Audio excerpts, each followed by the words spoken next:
เป็นถูกแล้วเข้าถึงหลักการที่แท้จริงของพระสัจธรรมนั้นอยู่ในกายยาวาของเรานี่แหละนะจะปรากฏเกิดขึ้นเป็นอมตะธรรมในที่สุดฝึกฝนอบรมตนในพระสัจธรรม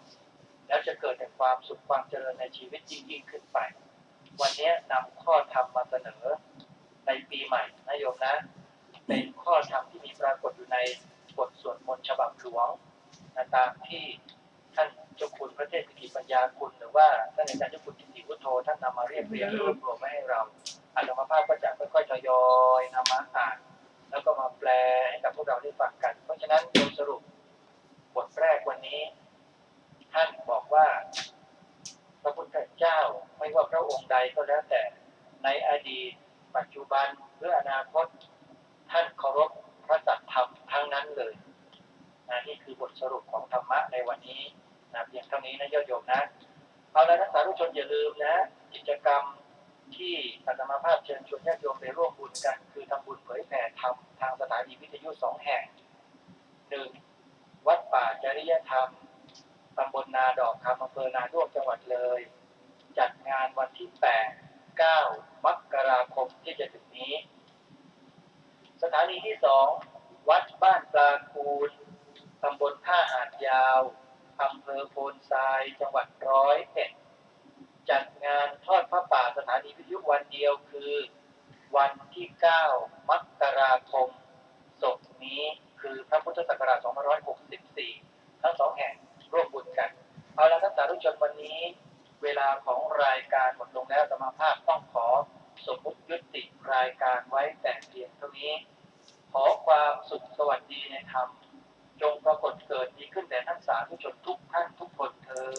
ดขอเจริญพร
ล้างเดี๋ยวพอก่อนแยกเดียว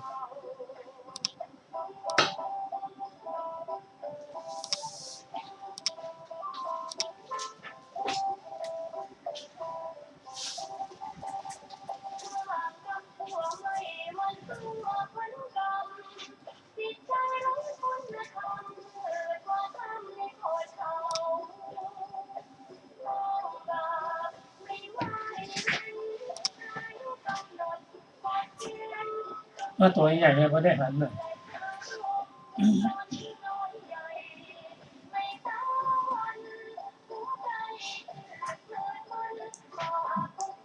หน้าอย่างเนี้ย300เดี๋ยวขอดูหน้าหน่อย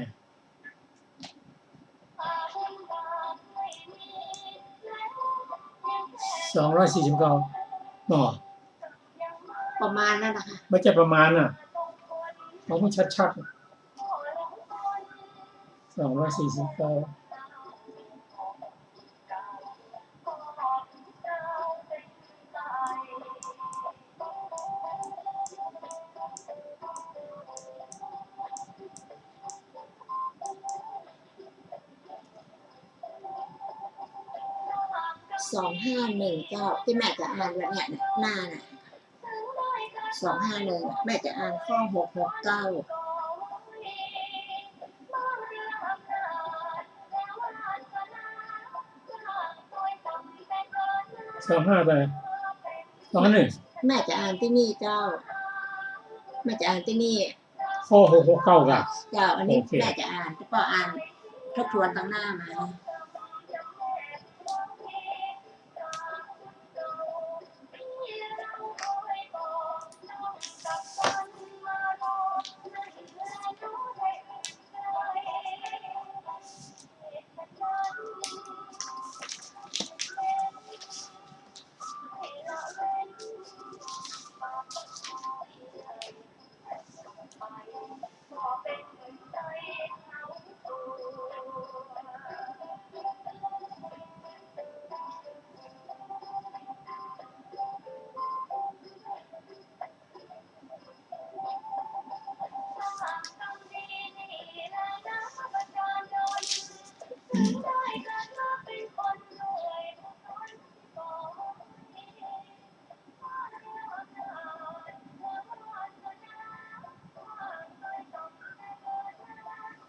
234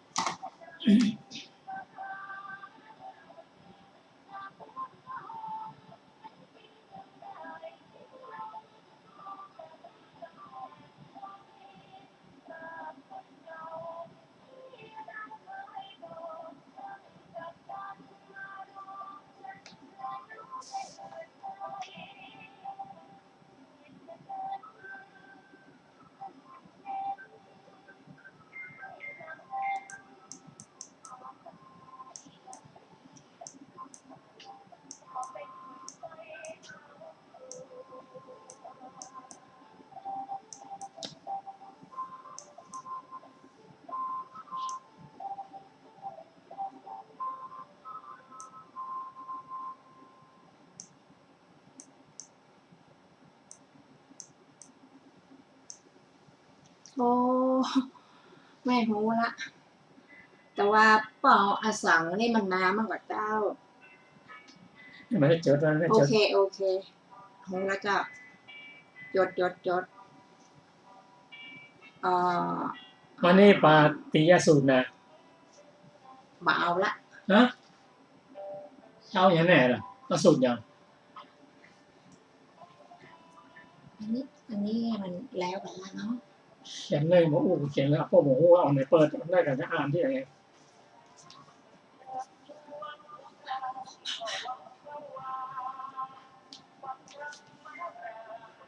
มันจดไว้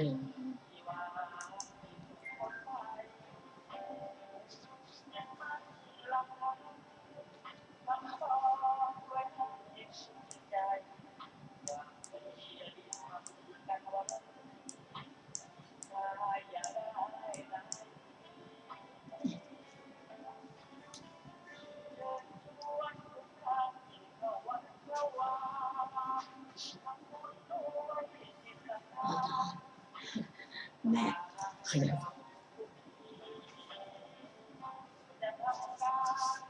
ขยายไงหน่อย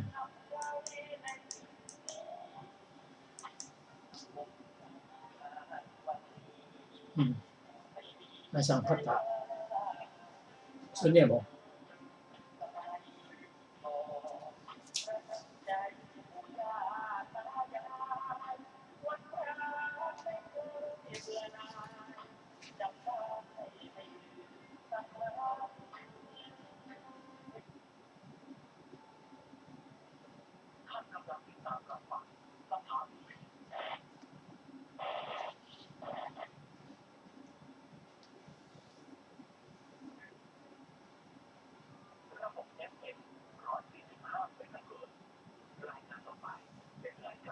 วรรคหนึ่ง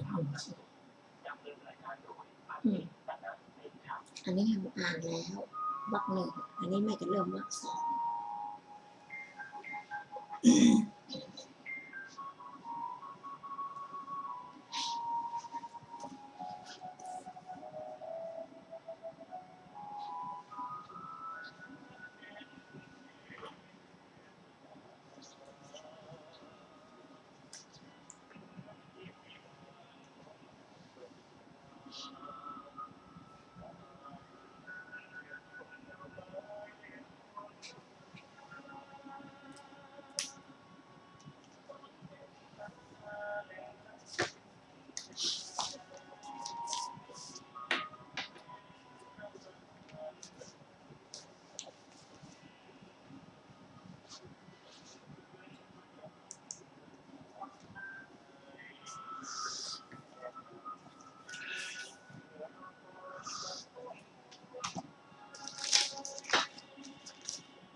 ก็น้อมน้อมแด่พระผู้มีพระภาคเจ้าพระองค์นั้นซึ่งเป็นผู้ไกลจากกิเลสตรัสรู้ชอบได้โดยพระองค์เองสวัสดีครับท่านผู้ฟังที่เคารพครับสวัสดีปีใหม่ครับวันนี้เราได้นำพระสูตรที่ชื่อว่าอสังคตสังยุตมาศึกษากันวันนี้ก็เป็นวันที่เราได้นำพระไตรปิฎกฉบับมมร.เล่มที่29หน้า260มาศึกษาร่วมกันเกี่ยวกับอสังคตสังยุตสังยุตแปลว่ารวบรวมไว้เป็นหมู่เดียวกันเกี่ยวกับอสังคตธรรมเราจะมาเข้าทำความเข้าใจกับว่าอสังคตะและสังคตะแตกต่างกันอย่างไรแต่ในพระสูตรนี้พระพุทธเจ้าได้ตรัสกับภิกษุสงฆ์ซึ่งท่านปรารถนาจะเข้าสู่สังคตะคือความเป็นพระอรหันตบุคคลเข้าถึงความเป็นพระนิพพานนั่นเองความหมายของอสังคตะก็คือธรรมที่ไม่มีปัจจัยปรุงแต่งปรุงแต่งเป็นอะไรแต่งตรงเป็นปรุงแต่งเป็นบาปเป็นอกุศลเป็นกุศลพ้นจากการปรุงแต่งเป็นกุศลและอกุศลส่วนสังคตะนั้นเป็นธรรมที่มีปัจจัยปรุงแต่งตัวปรุงแต่งนั้นก็คือตัวเจตนาปรุงแต่งเป็นอะไรมั่งปรุงแต่งเป็นบุญมั่งปรุงแต่งเป็นบาปมั่งปรุงแต่งเป็นอเนนชาคืออารูปบ้างปรุงแต่งกายวาจาใจเป็นกุศลบ้างอกุศลบ้างสังคตธรรมนั้นเป็นธรรมที่วนอยู่ในโลกนะไม่ออกจากโลกไปไหนแต่ถ้าจะออกจากโลกได้เพราะเบื่ออยากจะพ้นทุกข์ก็ใฝ่หา เข้าหาวิธีการที่จะเข้าถึงอสังขตะคือไม่มีการปรุงแต่งละผู้ที่ไม่มีการปรุงแต่งนั้นก็คือพระอรหันต์บุคคลท่านจะพูดท่านจะทำท่านจะคิดไม่เป็นบุญไม่เป็นบาปพ้นจากบาปจากบุญออกเป็นทำออกจากโลกนี้เป็นพระอรหันต์บุคคลละถึงแม้ท่านจะมีชีวิตอยู่การคิดการพูดการทำของท่านนั้นเป็นกิริยาคือไม่เป็นบุญไม่เป็นบาปก็ตรงกันข้ามกับสังคตะตัวอย่างของสังคตธรรมนั่นคืออะไรเช่นปฏิจจสมุปบาทเป็นต้นเป็นปัจจัยปรุงแต่งซึ่งกันและกันเช่นอวิชชาเป็นปัจจัยให้เกิดสังขารตัวสังขารและปรุงแต่งเป็นบุญบ้างเป็นบาปบ้างปรุงแต่งเป็นอาเนชาบ้างแต่การปรุงแต่งนี้วนอยู่ในโลกยังเป็นปุถุชนไม่เป็นอริยบุคคลไม่เป็นพระอรหันต์ได้แก่อะไรมั่งมนุษย์เทวดารูปพรหมอรูปพรหมผู้ยังเป็นปุถุชนอยู่ผู้ไม่ได้ตรัสรู้การปรุงแต่งกับปรุงแต่งอยู่ในโลกนี่แหละไม่ไปไหนละถามว่าทำยังไงล่ะก็พระองค์ตรัสว่ามีทางเดียวเท่านั้นที่สุดที่จะพ้นจากทุกข์สมนัตเข้าถึงบรรลุซึ่งญาณธรรมรู้แจ้งซึ่งพระนิพพานคือสติปัฏฐานสี่พูดง่ายๆว่าเราจะทำบุญสร้างกุศลอะไรก็ตามแต่ถ้ายังไม่เจริญสติปัฏฐานสี่นั้นก็ยังเป็นสังคตธรรมพระองค์ได้ทรงพระองค์ตรัสถึงเรื่องการละโทสะโมหะโลภะโทสะโมหะ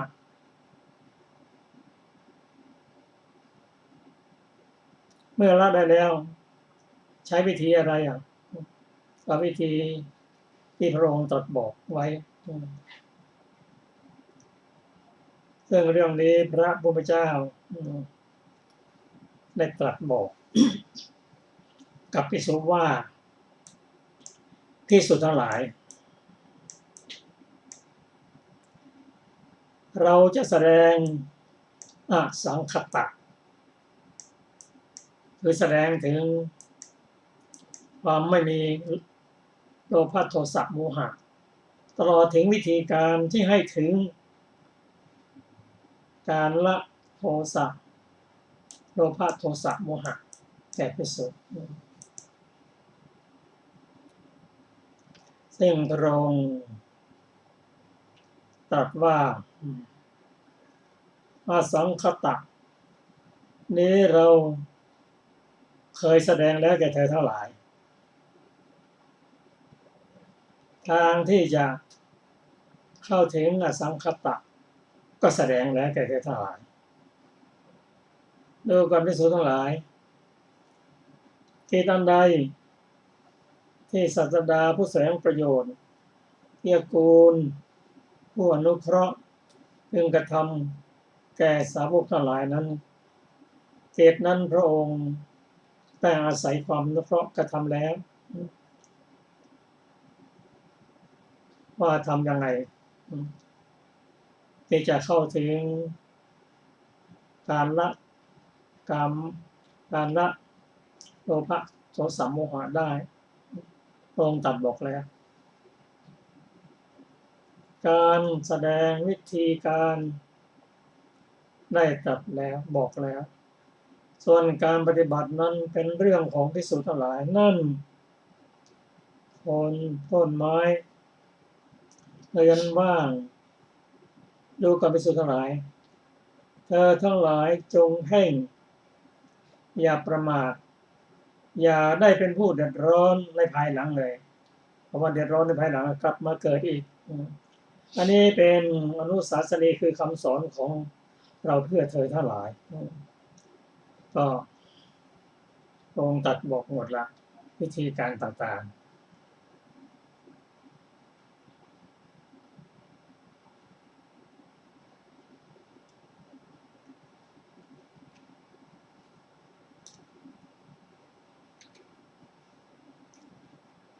วิธีการที่พระองค์ตรัสบอกถึงทางที่พระองค์แสดงอะไรนั่นคืออะไรก็คือโทษชงเจ็บอันเป็นทางที่จะทำให้ตัดสู้พ้นจากทุกข์ได้แก่อะไรมั่งสติปัฏฐานสี่สัมมาปัฏฐานสี่อิทธิบาทสี่อินทรีย์ห้าพระห้าโพชฌงค์เจ็ดและมรรคองค์แปดพระองค์แสดงให้หมดแล้วแต่อย่างไรก็ตามธรรมที่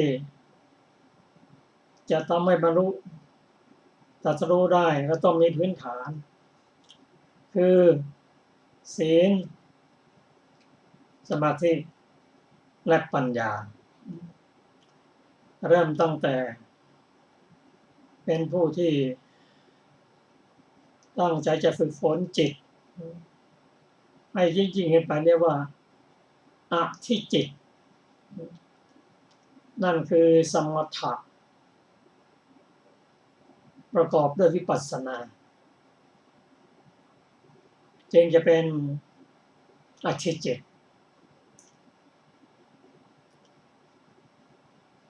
ส่วนทำสมาธินั้น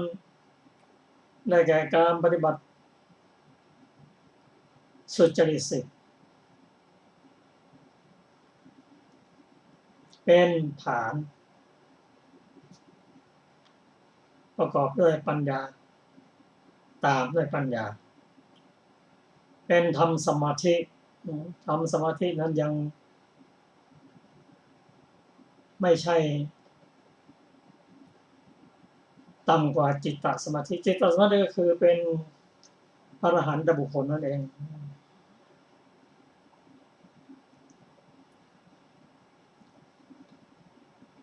ถ้าเรื่องของเรื่องนั้น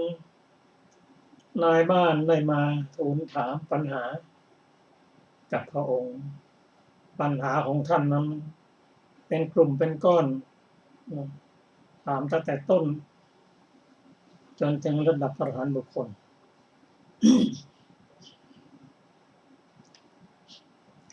ไม่ได้ทูลถามทั้งหมดแล้วเริ่มตั้งแต่ว่ามายาคือเล่ห์กลซึ่งพระองค์ทราบหมดแต่พระองค์ไม่ใช่เป็นผู้มีมายาได้อุปมาอุปไมยให้ในบ้านนั้นหมดเข้าใจได้เปรียบเทียบว่าก็พวกอำมาตย์ด้วยผมยาวนั่นนะเป็นผู้ทุศีลเป็นผู้ปฏิบัติไปถูกต้องเธอรู้จักไหมคือบ้านเดียวกันนะกลุ่มนั้นก็รู้จักถ้ารู้จักแล้วคนก็คิดว่านายบ้านคนนี้รู้จักพวกอำมาตย์ผมยาวก็เป็นคนที่ทุศีลด้วยแหละกราบทูลไม่ใช่อย่างนั้นอำมาตย์ผมยาวเป็นพวกหนึ่งส่วนพระผมมีพวกหนึ่งเพียงแต่รู้จักกันเฉยๆกันนั่นอย่างเดียวนั่นนะเรารู้จักมายาแต่เราไม่ใช่เป็นผู้มีมายาแต่พระองค์ทรงรู้ถึงข้อปฏิบัติของพวกมีมายาทั้งหลายแสดงถึงกฎแห่งกรรมว่าบุคคลทำกรรมที่ผิด หรือปฏิบัติด้านทุจริตสิทธิ์มีการฆ่าสัตว์ลักทรัพย์ประพฤติผิดในกามเป็นพูดเนื้อสาพูดส่อเสียดพูดคำหยาบพูดเพ้อเจ้อมีจิตคิดอยากจะได้ของคนอื่นพยาบาทเขาและเป็นผู้ที่มีเป็นมิจฉาทิฏฐิคือความเห็นผิดแล้วในที่สุดก็เท่าที่ทราบนายคมณีกราบทูลว่าที่ข้าพระองค์ทราบนะก็มีอยู่4 พวกด้วยกันพวกหนึ่งก็มีทิฏฐิความเห็นว่าทำบุญไม่ได้บุญทำบาป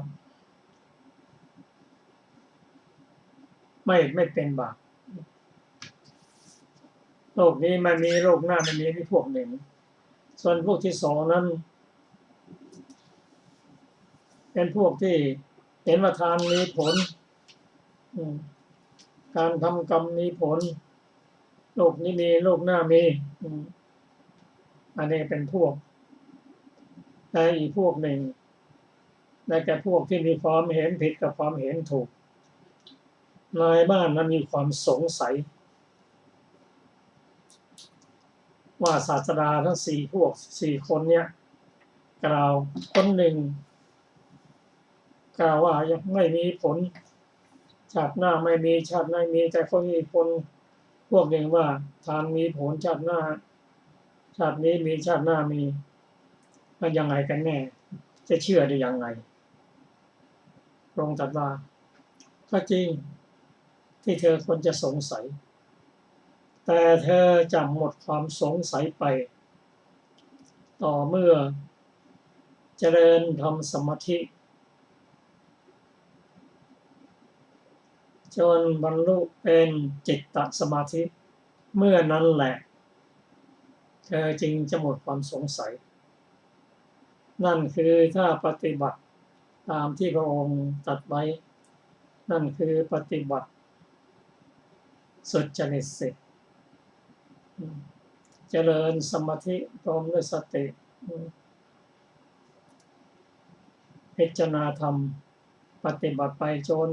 ตรัสรู้ธรรมเธอจึงจะหมดความสงสัย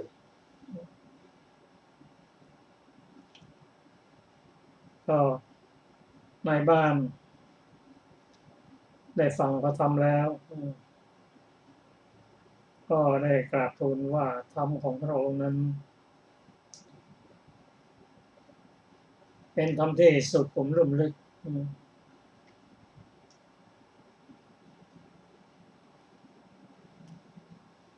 ซึ่งพระองค์ตรัสว่าเมื่อเป็นเช่นนี้ถ้าท่านตั้งอยู่ในธรรมสมาธิมีประเภทดังกล่าวแล้วเพิ่งกลับได้จิตตสมาธิอย่างนี้พึงละความสงสัยได้โดยส่วนเดียวอันนี้ก็เป็นข้อความใจความของพระสูตรที่ชื่อว่าปาตวิยสูตร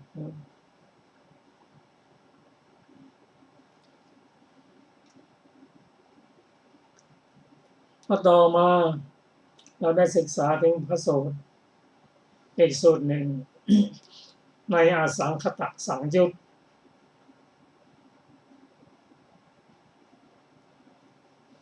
ซึ่งผมเรียนให้ทราบว่าอสังคตนั้นคือการละโลภะโทสะโมหะได้แล้วหนทางปฏิบัติก็คือนำพระธรรมโดยเฉพาะโพธิปัจจยธรรมข้อใดข้อหนึ่งมาปฏิบัติแล้วก็จะเข้าถึงความเป็นผู้ที่ประกอบด้วยอสังคตธรรมก็ขอเชิญฟังอาจารย์คาถาเชิญอาจารย์สุรภา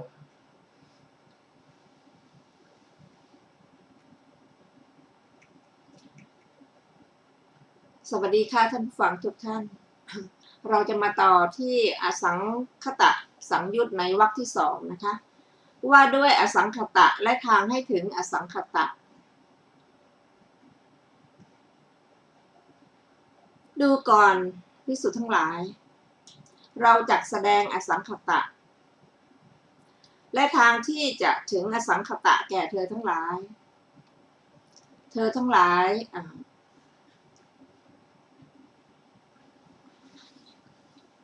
จงฟังดูก่อนภิกษุทั้งหลายก็อสังขตะเป็นไฉนดูก่อนภิกษุทั้งหลายความสิ้นราคะความสิ้นโทสะความสิ้นโมหะนี้เรียกว่าอสังขตะดูก่อนภิกษุทั้งหลายก็ทางที่จะให้ถึงอสังขตะเป็นไฉนคือสมถะนี้เรียกว่าทางที่จะให้ถึงอสังขตะดูก่อนภิกษุทั้งหลาย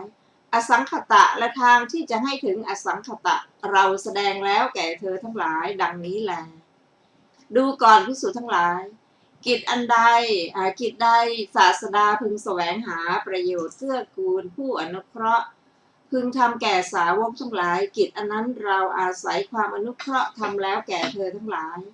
ดูก่อนภิกษุทั้งหลายนั่นโคนไม้นั่นเรือนว่างดูก่อนภิกษุทั้งหลาย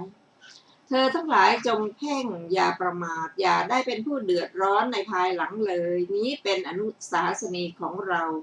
เพื่อเธอทั้งหลายดูก่อนภิกษุทั้งหลาย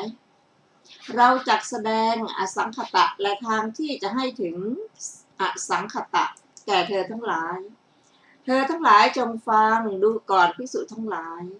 ก็อสังขตะเป็นไฉนดูก่อนภิกษุทั้งหลายความสิ้นราคะความสิ้นโทสะความสิ้นโมหะนี้เรียกอสังขตะดูก่อนภิกษุทั้งหลายทางที่จะให้ถึงอสังขตะเป็นไฉนคือวิปัสสนานี้เรียกว่าทางที่จะให้ถึงอสังขตะดูก่อนภิกษุทั้งหลายอสังขตะและทางที่จะให้ถึงอสังขตะเราแสดงแล้วแก่เธอทั้งหลายดังนี้แลนี้เป็นอนุสาสนีของเราเพื่อเธอทั้งหลายดูก่อนภิกษุทั้งหลาย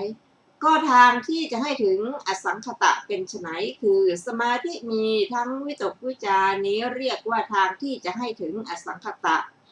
ดูก่อนภิกษุทั้งหลายก็ทางที่จะให้ถึงอสังขตะเป็นไฉนคือสมาธิไม่มีวิตกแต่มีวิจาร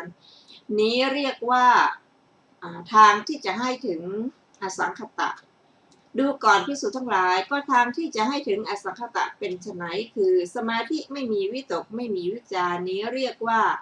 ทางที่จะให้ถึงอสังขตะดูก่อนภิกษุทั้งหลายก็ทางที่จะให้ถึงอสังขตะเป็นไฉนคือสุญญตสมาธินี้เรียกว่าทางที่จะให้ถึงอสังขตะดูก่อนภิกษุทั้งหลายก็ทางที่จะให้ถึงอสังขตะเป็นไฉนคืออนิมิตสมาธินี้เรียกว่าทางที่จะให้ถึงอสังขตะดูก่อนภิกษุทั้งหลายก็ทางที่จะให้ถึงอสังขตะเป็นไฉนคือ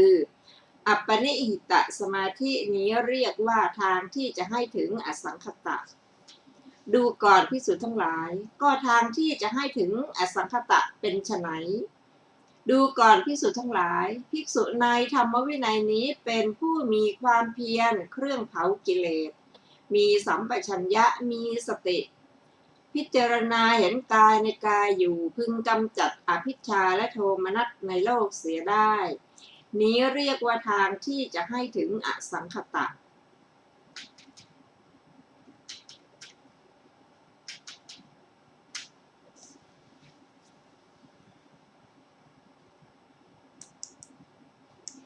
ดูก่อนภิกษุทั้งหลายก็ทางที่จะให้ถึงอสังขตะเป็นไฉนดูก่อนภิกษุทั้งหลายภิกษุในธรรมวินัยนี้เป็นผู้มีความเพียรเครื่องเผากิเลสมีสัมปชัญญะ มีสติพิจารณาเห็นเวทนาในเวทนาทั้งหลายอยู่พึงกำจัดอภิชฌาและโทมนัสในโลกเสียได้นี้เรียกว่าทางที่จะให้ถึงอสังขตะดูก่อนภิกษุทั้งหลายก็ทางที่จะให้ถึงอสังขตะเป็นไฉนดูก่อนภิกษุทั้งหลายภิกษุในธรรมวินัยนี้เป็นผู้มีความเพียรเครื่องเผากิเลส มีสัมปชัญญะมีสติพิจารณาเห็นจิตในจิตอยู่พึงกำจัดอภิชฌาและโทมนัสในโลกเสียได้นี้เรียกว่าทางที่จะให้ถึงอสังขตะดูก่อนภิกษุทั้งหลายก็ทางที่จะให้ถึงอสังขตะเป็นไฉนดูก่อนภิกษุทั้งหลายภิกษุในธรรมวินัยนี้เป็นผู้มีความเพียรเครื่องเผากิเลสมีสัมปชัญญะมีสติพิจารณาเห็นธรรมในธรรมทั้งหลายอยู่พึงกำจัดอภิชฌาและโทมนัสในโลกเสียได้นี้เรียกว่าทางที่จะให้ถึงอสังขตะดูก่อนภิกษุทั้งหลาย ก็ทางที่จะให้ถึงอสังขตะเป็นไฉนดูก่อนภิกษุทั้งหลายภิกษุในธรรมวินัยนี้ ย่ำยังความพอใจให้เกิดขึ้นพยายามปรารภความเพียรประคองจิตตั้งจิตไว้เพื่อยังทำอันเป็นบาปอกุศลที่ยังไม่เกิดไม่ให้เกิดนี้เรียกว่าทางที่จะให้ถึงอสังขตะดูก่อนภิกษุทั้งหลายก็ทางที่จะให้ถึงอสังขตะเป็นไฉนดูก่อนภิกษุทั้งหลายภิกษุในธรรมวินัยนี้ย่ำยังความพอใจให้เกิดขึ้นพยายามปรารภความเพียรประคองจิตตั้งจิตไว้เพื่อละบาปเพื่อละธรรมอันเป็นบาปอกุศลที่เกิดขึ้นแล้วนี้เรียกว่าทางที่จะให้ถึงอสังขตะดูก่อนภิกษุทั้งหลายก็ทางที่จะให้ถึงอสังขตะเป็นไฉนดูก่อนภิกษุทั้งหลายภิกษุในธรรมวินัยนี้ย่ำยังความพอใจให้เกิดขึ้นพยายามปรารภความเพียรประคองจิตตั้งจิตไว้เพื่อยังธรรมอันเป็นกุศลที่ยังไม่เกิดให้เกิดนี้เรียกว่าทางที่จะให้ถึงอสังขตะดูก่อนภิกษุทั้งหลายก็ทางที่จะให้ถึงอสังขตะเป็นไฉนดูก่อนภิกษุทั้งหลายภิกษุในธรรมวินัยนี้ย่ำยังความพอใจให้เกิดขึ้นพยายามปรารภความเพียรประคองจิตตั้งจิตไว้เพื่อความตั้งอยู่ความไม่เลอะเลือนความเพิ่มพูนความไพบูรณ์ความเจริญความบริบูรณ์แห่งธรรมอันเป็นกุศลที่เกิดขึ้นแล้วนี้เรียกว่าทางที่จะให้ถึงอสังขตะดูก่อนภิกษุทั้งหลายก็ทางที่จะให้ถึงอสังขตะเป็นไฉนดูก่อนภิกษุทั้งหลายภิกษุในธรรมวินัยนี้ย่อมเจริญอิทธิบาทอันประกอบด้วยฉันทะสมาธิและปัฏฐานสังขารนี้เรียกว่าทางที่จะให้ถึงอสังขตะดูก่อนภิกษุทั้งหลายก็ทางที่จะให้ถึงอสังขตะเป็นไฉนดูก่อนภิกษุทั้งหลายภิกษุในธรรมวินัยนี้ย่อมเจริญอิทธิบาทอันประกอบด้วยวิริยะสมาธิและประธานสังขารนี้เรียกว่าทางที่จะให้ถึงอสังขตะดูก่อนภิกษุทั้งหลายก็ทางที่จะให้ถึงอสังขตะเป็นไฉนดูก่อนภิกษุทั้งหลายภิกษุในธรรมวินัยนี้ย่อมเจริญอิทธิบาทอันประกอบด้วยจิตตสมาธิและประธานสังขารนี้เรียกว่าทางที่จะให้ถึงอสังขตะดูก่อนภิกษุทั้งหลายก็ทางที่จะให้ถึงอสังขตะเป็นไฉนดูก่อนภิกษุทั้งหลายภิกษุในธรรมวินัยนี้ย่อมเจริญอิทธิบาทอันประกอบด้วยวิมังสาสมาธิและประธานสังขารนี้เรียกว่าทางที่จะให้ถึงอสังขตะ ดูก่อนภิกษุทั้งหลายก็ทางที่จะให้ถึงอสังขตะเป็นไฉนดูก่อนภิกษุทั้งหลายภิกษุในธรรมวินัยนี้เจริญสัตทินรีอันอาศัยวิเวกอาศัยวิราคะอาศัยนิโรธน้อมไปเพื่อความสละนี้เรียกว่าทางที่จะให้ถึงอสังขตะดูก่อนภิกษุทั้งหลายก็ทางที่จะให้ถึงอสังขตะเป็นไฉนดูก่อนภิกษุทั้งหลายภิกษุในธรรมวินัยนี้ย่อมเจริญวิริยินทรีย์อันอาศัยวิเวกอาศัยวิราคะอาศัยนิโรธน้อมไปเพื่อความสละนี้เรียกว่าทางที่จะให้ถึงอสังขตะ ดูก่อนภิกษุทั้งหลายก็ทางที่จะให้ถึงอสังขตะเป็นไฉนดูก่อนภิกษุทั้งหลาย ภิกษุในธรรมวินัยนี้ย่อมเจริญสตินรีอันอาศัยวิเวกอาศัยวิราคะ อาศัยนิโรธน้อมไปเพื่อความสละนี้เรียกว่าทางที่จะให้ถึงสังคตะดูก่อนภิกษุทั้งหลายก็ทางที่จะให้ถึงอสังคตะเป็นไฉนดูก่อนภิกษุทั้งหลายภิกษุในธรรมวินัยนี้ย่อมเจริญสมาธิสีอันอาศัยวิเวกอาศัยวิราคะอาศัยนิโรธน้อมไปเพื่อความสละนี้เรียกว่าทางที่จะให้ถึงอสังคตะดูก่อนภิกษุทั้งหลายก็ทางที่จะให้ถึงอสังคตะเป็นไฉนดูก่อนภิกษุทั้งหลายภิกษุในธรรมวินัยนี้ย่อมเจริญปัญญินทรีย์อันอาศัยวิเวกอาศัยวิราคะอาศัยนิโรธน้อมไปเพื่อความสละนี้เรียกว่าทางที่จะให้ถึงอสังคตะดูก่อนภิกษุทั้งหลายทางที่จะให้ถึงอสังคตะเป็นไฉนดูก่อนภิกษุทั้งหลายภิกษุในธรรมวินัยนี้ย่อมเจริญศรัทธาภละอันอาศัยวิเวกอาศัยวิราคะอาศัยนิโรธน้อมไปเพื่อความสละนี้เรียกทางที่จะให้ถึงอสังคตะดูก่อนภิกษุทั้งหลายก็ทางทั้งจะให้ถึงอสังคตะเป็นไฉนดูก่อนภิกษุทั้งหลาย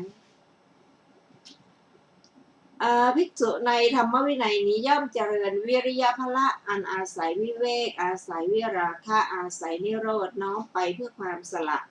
นี้เรียกว่า ทาง ทางที่จะให้ถึงอสังคตะ ดูก่อนภิกษุทั้งหลายก็ทางที่จะให้ถึงอสังคตะเป็นไฉนดูก่อนภิกษุทั้งหลายภิกษุในธรรมวินัยนี้ย่อมเจริญสติภละอันอาศัยวิเวกอาศัยวิราคะอาศัยนิโรธเพื่อน้อมไปเพื่อความสละนี้เรียกว่าทางที่จะให้ถึงอสังคตะดูก่อนภิกษุทั้งหลายก็ทางที่จะให้ถึงอสังคตะเป็นไฉนดูก่อนภิกษุทั้งหลายภิกษุในธรรมวินัยนี้ย่อมเจริญสมาธิภละอันอาศัยวิเวกอาศัยวิราคะอาศัยนิโรธน้อมไปเพื่อความสละนี้เรียกว่าทางที่จะให้ถึงอสังคตะดูก่อนภิกษุทั้งหลายก็ทางที่จะให้ถึงอสังคตะเป็นไฉนดูก่อนภิกษุทั้งหลายภิกษุในธรรมวินัยนี้ย่อมเจริญปัญญาภละอันอาศัยวิเวกอาศัยวิราคะอาศัยนิโรธน้อมไปเพื่อความสละนี้เรียกว่าทางที่จะให้ถึงอสังคตะดูก่อนภิกษุทั้งหลายก็ทางที่จะให้ถึงอสังคตะเป็นไฉนดูก่อนภิกษุทั้งหลายภิกษุในธรรมวินัยนี้ย่อมเจริญสติสัมโพชฌงค์อันอาศัยวิเวกอาศัยวิราคะอาศัยนิโรธน้อมไปเพื่อความสละนี้เรียกว่าทางที่จะให้ถึงอสังคตะดูก่อนภิกษุทั้งหลายภิกษุในธรรมวินัยนี้ย่อมเจริญธรรมวิจัยสัมโพชฌงค์วิริยสัมโพชฌงค์ปิติสัมโพชฌงค์ปัสสัทธิสัมโพชฌงค์สมาธิสัมโพชฌงค์อุเบกขาสัมโพชฌงค์อันอาศัยวิเวกอาศัยวิราคะอาศัยนิโรธน้อมไปเพื่อความสละนี้เรียกว่าทางที่จะให้ถึงอสังคตะดูก่อนภิกษุทั้งหลายก็ทางที่จะให้ถึงอสังคตะเป็นไฉนดูก่อนภิกษุทั้งหลายภิกษุในธรรมวินัยนี้ย่อมเจริญสัมมาทิฏฐิอันอาศัยวิเวกอาศัยวิราคะอาศัยนิโรธน้อมไปเพื่อความสละนี้เรียกว่าทางที่จะให้ถึงอสังคตะดูก่อนภิกษุทั้งหลายก็ทางที่จะให้ถึงอสังคตะเป็นไฉนดูก่อนภิกษุทั้งหลายภิกษุในธรรมวินัยนี้ย่อมเจริญสัมมาสังกัปปะสัมมาวาจาสัมมากัมมันตะสัมมาอาชีวะสัมมาวายามะสัมมาสติอันอาศัยวิเวกอาศัยวิราคะอาศัยนิโรธน้อมไปเพื่อความสละนี้เรียกว่าทางที่จะให้ถึงอสังคตะดูก่อนภิกษุทั้งหลายก็ทางที่จะให้ถึงอสังคตะเป็นไฉนดูก่อนภิกษุทั้งหลายภิกษุในธรรมวินัยนี้ย่อมเจริญสัมมาสมาธิ อันอาศัยวิเวกอาศัยวิราคะอาศัยนิโรธน้อมไปเพื่อความสละนี้เรียกว่า ทางที่จะให้ถึงอสังขตะดูก่อนภิกษุทั้งหลายอสังขตะและทางที่จะให้ถึงอสังขตะเราแสดงแล้วแก่เธอทั้งหลายดังนี้แลดูก่อนภิกษุทั้งหลายกิจใดอันศาสดาผู้แสวงหาประโยชน์เพื่อกูลผู้อนุเคราะห์พึงกระทำแล้วแก่สาวกทั้งหลายกิจนั้นอันเราอาศัยความอนุเคราะห์กระทำแล้วแก่เธอทั้งหลายดูก่อนภิกษุทั้งหลายนั่นโคนไม้นั่นเรือนว่างดูก่อนภิกษุทั้งหลายเธอทั้งหลายจงเพ่งอย่าประมาทอย่าได้เป็นผู้มีความเดือดร้อนในภายหลังเลยนี้เป็นอนุสาสนีของเราเพื่อเธอทั้งหลายดูก่อนภิกษุทั้งหลายเราจักแสดงที่สุดและทางที่จะให้ถึงที่สุดแก่เธอทั้งหลายเธอทั้งหลายจงพึงหรือจงฟังเนี่ยนะคะดูก่อนภิกษุทั้งหลายก็ที่สุดเป็นไฉนดูก่อนภิกษุทั้งหลายเราจักแสดงธรรมอันหาอาสวะมิได้และทางที่จะให้ถึงธรรมอันหาอาสวะมิได้แก่เธอทั้งหลายเธอทั้งหลายจงฟังดูก่อนภิกษุทั้งหลายก็ทำอันหาอาสวะมิได้เป็นไฉนดูก่อนภิกษุทั้งหลายเราจักแสดงธรรมที่จริงแท้และทางที่จะถึงธรรมที่จริงแท้แก่เธอทั้งหลายเธอทั้งหลายจงฟังดูก่อนภิกษุทั้งหลายก็ทำที่จริงแท้เป็นไฉนดูก่อนภิกษุทั้งหลายเราจักแสดงธรรมอันเป็นฝั่งและทางที่จะให้ถึงธรรมอันเป็นฝั่งแก่เธอทั้งหลายเธอทั้งหลายจงฟังดูก่อนภิกษุทั้งหลายก็ทำอันเป็นก็ทำอันเป็นฝั่งเป็นไฉนดูก่อนภิกษุทั้งหลายเราจักแสดงธรรมอันละเอียดและทางที่จะให้ถึงธรรมอันละเอียดแก่เธอทั้งหลายเธอทั้งหลายจงฟังดูก่อนภิกษุทั้งหลายก็ทำอันละเอียดเป็นไฉนดูก่อนภิกษุทั้งหลายเราจักแสดงธรรมอันเห็นได้แสนยากและทางที่จะให้ถึงธรรมอันเห็นได้แสนยากแก่เธอทั้งหลายเธอทั้งหลายจงฟังดูก่อนภิกษุทั้งหลายก็ทำอันเห็นได้ยากเป็นไฉนดูก่อนภิกษุทั้งหลายเราจักแสดงธรรมอันไม่คร่ำคร่าและทางที่จะให้ถึงธรรมอันไม่คร่ำคร่าแก่เธอทั้งหลายเธอทั้งหลายจงฟังดูก่อนภิกษุทั้งหลายก็ทำอันไม่คร่ำคร่าเป็นไฉนดูก่อนภิกษุทั้งหลายเราจักแสดงธรรมอันยั่งยืนและทางที่จะให้ถึงธรรมอันยั่งยืนแก่เธอทั้งหลายเธอทั้งหลายจงฟังดูก่อนภิกษุทั้งหลายก็ทำอันยั่งยืนเป็นไฉนดูก่อนภิกษุทั้งหลายเราจักแสดงธรรมอันไม่ทรุดโทรมในทางที่จะให้ถึงธรรมอันไม่ทรุดโทรมแก่เธอทั้งหลายเธอทั้งหลายจงฟังดูก่อนภิกษุทั้งหลายก็ทำอันไม่ทรุดโทรมเป็นไฉนดูก่อนภิกษุทั้งหลายเราจักแสดงธรรมอันใครๆไม่พึงเห็นด้วยจักษุวิญญาณและทางที่จะให้ถึงธรรมอันใครๆไม่พึงเห็นด้วยจักษุวิญญาณแก่เธอทั้งหลายเธอทั้งหลายจงฟังดูก่อนภิกษุทั้งหลายอันใครๆไม่พึงเห็นด้วยจักษุวิญญาณเป็นไฉนดูก่อนภิกษุทั้งหลาย เราจักแสดงธรรมอันไม่มีกิเลสเครื่องให้เนิ่นช้าและทางที่จะให้ถึงธรรมอันไม่มีกิเลสเครื่องให้เนิ่นช้าแก่เธอทั้งหลายเธอทั้งหลายจงฟังดูก่อนภิกษุทั้งหลายก็ทำอันไม่มีกิเลสเครื่องให้เนิ่นช้าเป็นไฉนดูก่อนภิกษุทั้งหลายเราจักแสดงธรรมอันสงบและทางที่จะให้ถึงธรรมอันสงบแก่เธอทั้งหลายเธอทั้งหลายจงฟังดูก่อนภิกษุทั้งหลายก็ทำอันสงบเป็นไฉนดูก่อนภิกษุทั้งหลายเธอจักแสดงธรรมอันไม่ตาย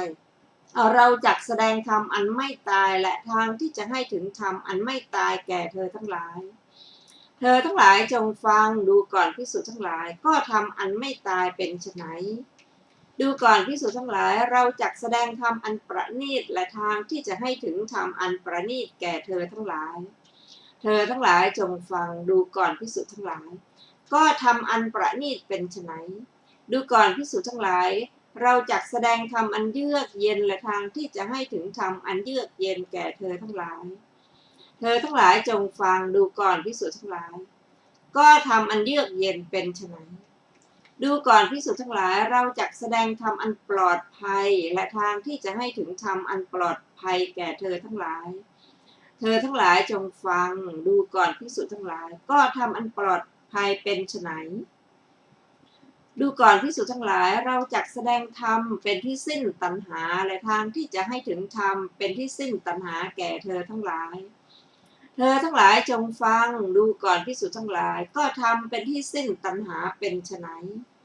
ดูก่อนภิกษุทั้งหลายเราจักแสดงธรรมอันอัศจรรย์และทางที่จะให้ถึงธรรมอันอัศจรรย์แก่เธอทั้งหลายเธอทั้งหลายจงฟังดูก่อนภิกษุทั้งหลายก็ธรรมอันอัศจรรย์เป็นไฉนดูก่อนภิกษุทั้งหลายเราจักแสดงธรรมอันไม่เคยมีเคยเป็นและทางที่จะให้ถึงธรรมอันไม่เคยมีเคยเป็นแก่เธอทั้งหลายเธอทั้งหลายจงฟังดูก่อนภิกษุทั้งหลายก็ทำอันไม่เคยมีเคยเป็นไฉนดูก่อนภิกษุทั้งหลายเราจักแสดงความไม่มีทุกข์และทางที่จะให้ถึงความไม่มีทุกข์แก่เธอทั้งหลายเธอทั้งหลายจงฟังดูก่อนภิกษุทั้งหลายก็ความไม่มีทุกข์เป็นไฉนดูก่อนภิกษุทั้งหลายเราจักแสดงธรรมอันหาทุกข์มิได้สละทางที่จะให้ถึงธรรมอันหาทุกข์แก่เธอการหาทุกข์ไม่ได้แก่เธอทั้งหลายเธอทั้งหลายจงฟังดูก่อนภิกษุทั้งหลายก็ทำอันหาทุกข์ไม่ได้เป็นไฉนดูก่อนภิกษุทั้งหลายเราจักแสดงนิพพานและทางที่จะให้ถึงนิพพานแก่เธอทั้งหลายเธอทั้งหลายจงฟังดูก่อนภิกษุทั้งหลายก็นิพพานเป็นไฉนดูก่อนภิกษุทั้งหลายเราจักแสดงธรรมอันหาความเบียดเบียนไม่ได้และทางที่จะให้ถึงความถึงธรรมอันหาความเบียดเบียนไม่ได้แก่เธอทั้งหลายเธอทั้งหลายจงฟังดูก่อนภิกษุทั้งหลายก็ทำอันหาความเบียดเบียนไม่ได้เป็นไฉนดูก่อนภิกษุทั้งหลายเราจักแสดงธรรมอันปราศจากความกำหนัดและทางที่จะให้ถึงธรรมอันปราศจากความกำหนัดแก่เธอทั้งหลายเธอทั้งหลายจงฟังดูก่อนภิกษุทั้งหลายก็ทำอันปราศจากความกำหนัดเป็นไฉนดูก่อนภิกษุทั้งหลายเราจักแสดงความบริสุทธิ์และทางที่จะให้ถึงความบริสุทธิ์แก่เธอทั้งหลายเธอทั้งหลายจงฟังดูก่อนภิกษุทั้งหลายก็ความบริสุทธิ์เป็นไฉน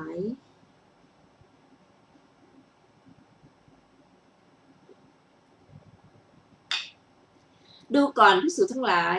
เราจักแสดงความพ้นและทางที่จะให้ถึงความพ้นแก่เธอทั้งหลายเธอทั้งหลายจงฟังดูก่อนภิกษุทั้งหลายก็ความพ้นเป็นไฉนดูก่อนภิกษุทั้งหลายเราจักแสดงธรรมอันหาความอาลัยไม่ได้และทางที่จะให้ถึงธรรมอันหาความอาลัยไม่ได้แก่เธอทั้งหลายเธอทั้งหลายจงฟังดูก่อนภิกษุทั้งหลายก็ทำอันหาความอาลัยไม่ได้เป็นไฉน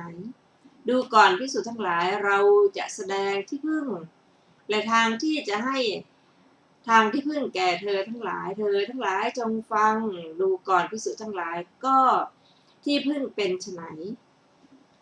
เธอดูก่อนภิกษุทั้งหลายเราจักแสดงที่เร้นและทางที่จะให้ถึงที่เร้นแก่เธอทั้งหลายเธอทั้งหลายจงฟังดูก่อนภิกษุทั้งหลายก็ที่เร้นเป็นไฉนดูก่อนภิกษุทั้งหลายเราจักแสดงที่ต้านทานและทางที่จะให้ถึงที่ต้านทานแก่เธอทั้งหลายเธอทั้งหลายจงฟังดูก่อนภิกษุทั้งหลายก็ต้านทานเป็นไฉนดูก่อนภิกษุทั้งหลายเราจักแสดงสรณะและทางที่จะให้ถึงสรณะแก่เธอทั้งหลายเธอทั้งหลายจงฟังดูก่อนภิกษุทั้งหลายก็สรณะเป็นไฉนดูก่อนภิกษุทั้งหลายเราจักแสดงธรรมเป็นที่ไปในเบื้องหน้าและทางที่จะให้ถึงธรรมเป็นที่ไปในเบื้องหน้าแก่เธอทั้งหลายเธอทั้งหลายจงฟังดูก่อนภิกษุทั้งหลายก็ทำเป็นที่ไปในเบื้องหน้าเป็นไฉนความสิ้นราคะความสิ้นโทสะความสิ้นโมหะ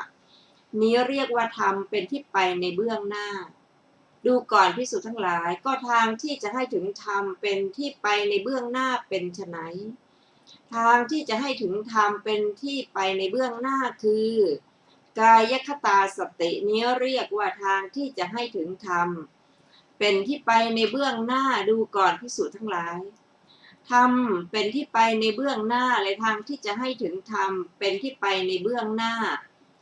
เราแสดงแล้วแก่เธอทั้งหลายดังนี้แลดูก่อนภิกษุทั้งหลายกิจใดอันศาสดาผู้แสวงหาประโยชน์เกื้อกูลและผู้อนุเคราะห์พึงทำแก่สาวกทั้งหลายกิจนั้นอันเราอาศัยความอนุเคราะห์แล้วทำแล้วแก่เธอทั้งหลายนะคะดูก่อนภิกษุทั้งหลายนั่นโคนไม้นั่นเรือนว่างดูก่อนภิกษุทั้งหลายเธอทั้งหลายจงเพ่งอย่าประมาทอย่าได้เป็นผู้มีความเดือดร้อนในภายหลังเลยนี้เป็นอนุสาสนีของเราเพื่อเธอทั้งหลายพึงขยายความให้พิสดารเหมือนอย่างอสังขตะจบวรรคที่สองซึ่งอรรถถาของวรรคที่หนึ่งและวรรคที่สองมีดังต่อไปนี้บทว่าอสังขตังอันได้แก่ปัจจัยไม่กระทำแล้วบทว่าหิเตสินาแปลว่าผู้แสวงหาประโยชน์เกื้อกูลบทว่าอนุกรรมปเกนะแปลว่าอนุเคราะห์อยู่บทว่าอนุกรรมปังอุปาทายะความว่ากำหนดด้วยจิตคิดช่วยเหลือท่านอธิบายว่าอาศัยดังนี้ก็มีบทว่ากตังโวตังมยาความว่าศาสดาเมื่อแสดงอสังขตะและทางแห่งอสังขตะนี้ชื่อว่าทำกิจแก่เธอทั้งหลายแล้วกิจคือการแสดงธรรมไม่วิปริตของศาสดาผู้อนุเคราะห์ก็เพียงนี้เท่านั้นส่วนการปฏิบัติต่อจากนี้เป็นกิจของสาวกทั้งหลายด้วยเหตุนั้นพระผู้มีพระภาคเจ้าจึงตรัสว่าเอตานิภิกขเวรุกขมูลานิจนถึงอัมหากังอนุสาสนีดังนี้ด้วยบทนี้ทรงแสดงเสนาสนะคือโคนไม้ด้วยบทว่าสุญญาคารานินี้ทรงแสดงสถานที่ที่สงัดจากชนและด้วยบททั้งสองทรงบอกเสนาสนะที่เหมาะแก่การบำเพ็ญเพียรทางกายและใจชื่อว่าทรงมอบมรดกให้บทว่าชายถะความว่าจงเข้าไปเพ่งอารมณ์38ด้วยอารมณูปนิชฌานและเพ่งขันธ์และอายตนะเป็นต้นด้วยลักขานูปนิชฌานโดยเป็นอนิจจลักษณะเป็นต้นท่านอธิบายว่าจงเจริญทั้งสมถะและวิปัสสนาบทว่ามาปมาทัฏฐะแปลว่าอย่าประมาทบทว่ามาปัจฉาวิปติสาริโนอหุวัฏฐะแปลว่าชนเหล่าใดเมื่อก่อนเวลาเป็นหนุ่มไม่มีโรคสมบูรณ์ด้วยความสบาย7อย่างเป็นต้นทั้งศาสดาก็อยู่พร้อมหน้าละเว้นโยนิโสมนสิการเสียเสวยสุขในการหลับนอนทำตัวเป็นอาหารของเลือดทั้งคืนทั้งวันประมาทอยู่ชนเหล่านั้นภายหลังเวลาชรามีโรคตายวิบัติทั้งศาสดาก็ปรินิพพานแล้วนี้ก็ถึงการอยู่อย่างประมาทก่อนนั้นและพิจารณาเห็นความตายที่มีปฏิสนธิว่าเป็นเรื่องหนักย่อมเดือดร้อนแก่เธอทั้งหลายอย่าได้เป็นเช่นนั้นพระผู้มีพระภาคเจ้าเมื่อทรงแสดงดังนี้จึงตรัสว่ามาปัจฉาวิปติสาริโนอหุวัฏกะบ้างดังนี้บทว่าอายังโวอัมหากังอนุสาสนีมีอธิบายว่านี่เป็นอนุสาสนีคือโอวาทแต่สำนักของเราเพื่อเธอทั้งหลายว่าชายถะมาปมาทัตตะทัตถะจงเพ่งอย่าประมาทดังนี้บทที่ควรจะกล่าวในบทนี้ว่ากายเยกายานุปัสสีดังนี้เป็นต้นนั้นข้าพเจ้าจะกล่าวข้างหน้าในบทว่าอันตังเป็นต้นมีวินิจฉัยดังต่อไปนี้ว่าอันตะเพราะความไม่มีความยินดีด้วยอำนาจตัณหาชื่อว่าอนาสวะเพราะไม่มีอนาสวะขอไปเพราะไม่มีอาสวะสี่ชื่อว่าสัจจะเพราะเป็นปรมัตถสัจจะชื่อว่าปาระเพราะอัฏฐะว่าเป็นส่วนนอกจากวัฏฏะคือฝั่งโน้นหมายถึงวิวัตตะชื่อว่านิปุณะเพราะอัฏฐะว่าละเอียดชื่อว่าสุทุทัสสะเพราะเป็นธรรมที่เห็นได้แสนยากชื่อว่าอัจฉระเพราะไม่คร่ำคร่าด้วยชราชื่อว่าทุวะ เพราะอัตถาว่ามั่นคงชื่อว่าอัปปะโลกินะเพราะเป็นธรรมไม่บุบสลายชื่อว่าอทัสสนะเพราะใครๆไม่พึงเห็นได้ด้วยจักษุวิญญาณชื่อว่านิปปะปัญจะเพราะไม่มีกิเลสเครื่องเนิ่นช้าคือตัณหามานะและทิฏฐิชื่อว่าสันตะเพราะอัตถะว่าเป็นสภาวะชื่อว่าอมตะเพราะไม่มีความตายชื่อว่าประณีตเพราะอัตถะว่าสูงสุดชื่อว่าสิวะเพราะอัตถะว่ามีความเยือกเย็นชื่อว่าเขมะเพราะปราศจากอันตรายชื่อว่าตัณหขยะเพราะเป็นปัจจัยให้สิ้นตัณหาชื่อว่าอัจฉริยะเพราะควรปรบมือให้เพราะอัตถะว่าตั้งมั่นมาแต่สมาธิเรื่องที่ไม่เคยมีเคยเป็นนั่นแหละชื่อว่าอัปภูตะควรจะกล่าวว่าไม่เกิดแล้วมีอยู่ชื่อว่าอานีติกะเพราะปราศจากทุกข์ชื่อว่าอานีติกะธรรมะเพราะเป็นธรรมปราศจากทุกข์เป็นสภาวะชื่อว่านิพพานเพราะไม่มีตัณหาเครื่องร้อยรัดชื่อว่าอัพยาปัชชะเพราะไม่มีความเบียดเบียนชื่อว่าวิราคะโดยเป็นปัจจัยแก่การบรรลุธรรมเครื่องคลายกิเลสชื่อว่าสุทธิเพราะเป็นธรรมบริสุทธิ์โดยปรมัตถ์ชื่อว่ามุตติเพราะเป็นธรรมพ้นจากภพสามชื่อว่าอนาลยะเพราะไม่มีอาลัยชื่อว่าทีปะเพราะอัตถะว่าเป็นที่พึ่งชื่อว่าเลนะเพราะอัตถะว่าควรที่จะพักชื่อว่าตานะเพราะอัตถะว่าเป็นที่ต้านทานชื่อว่าสรณะเพราะอัตถะว่ากำจัดภัยอธิบายว่าทำภัยให้พินาศชื่อว่าปรายณะเพราะเป็นดำเนินไปเป็นที่ไปเป็นที่พึ่งอาศัยเบื้องหน้าบทที่เหลือในที่นี้มีนัยยะดังกล่าวแล้วนั่นเองดังนี้แหละจบอรรถกถาอสังขตสังยุต ท่านผู้ฟังที่เคารพครับธรรมะที่ได้ฟังจบไปแล้วนั้น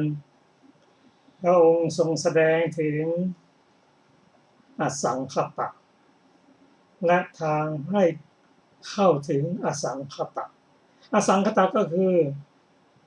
ความไม่มีโลภะโทสะโมหะคือความเป็นพระอรหันต์บุคคลเป็นผู้ได้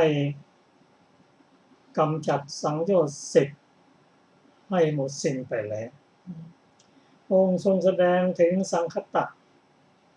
คือความเป็นพระอรหันต์บุคคลและทางให้ถึงอสังคตะคือสังคตะนั่นก็คือตัวสังคตะเป็นตัวปรุงแต่งให้วนเวียนอยู่ในโลกส่วนอสังคตะนั้นเป็นธรรมที่พ้นจากโลกและวิธีการที่จะให้เข้าถึงความพ้นจากโลกนั้นก็สั้นๆก็คือเป็นผู้ที่มีศีลสมาธิและปัญญาเริ่มต้นในการเจริญกุศลกรรมบท10หรือสุจริต10แล้วก็เจริญวิปัสสนาซึ่งธรรมะที่พระองค์แสดงไว้น่าแก่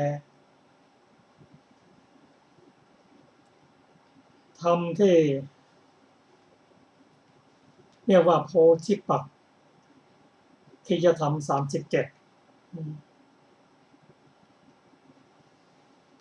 โพธิปักที่37นั้นข้อใดข้อหนึ่งเมื่อนำปฏิบัติแล้วก็เข้าถึงความเป็นอสังขตะหมดกิเลสพระธรรมะของพระองค์นั้นที่พระองค์ได้ตรัสสอนตลอดพระชนชีพพระองค์นั้นก็ลงอยู่ในเรื่องของอริยสัจสี่นั่นเองทุกข์สมุทัยนิโรธและมรรคธรรมะของพระองค์นั้นกล่าวว่าประกอบด้วยเหตุและผลส่วนอริยสัจสี่นั้นพระองค์แสดงผลก่อน แล้วก็สามมหาเหตุนั่นก็คือทุกข์เป็นผลสามมหาเหตุก็คือสมุทัยส่วนวิราคะหรืออสังคตะอันนั้นคือนิโรธและนิพพานนั้นเป็นผลทางที่ปฏิบัติให้ถึงความเป็นอสังคตะนั้นเป็นเหตุก็ปฏิบัติตามนั่นคือการกำจัดเหตุและผลก็ท่านผู้ฟังที่เคารพค ค่ะ รับ วันนี้รายการศึกษาธรรมนำสดก็ได้หมดเวลาลงแล้วนะคะขอขอบคุณท่านผู้ฟังทุกท่านที่ได้ติดตามไปศึกษาร่วมกันเราจะมาศึกษาต่อกันอีกในวันศุกร์หน้าเวลา 14 นาฬิกาเป็นต้นไปค่ะขอความสุขสวัสดีมีแด่ท่านผู้ฟังทุกท่านนะคะวันนี้ก็ลาไปก่อนสวัสดีค่ะ สวัสดีครับ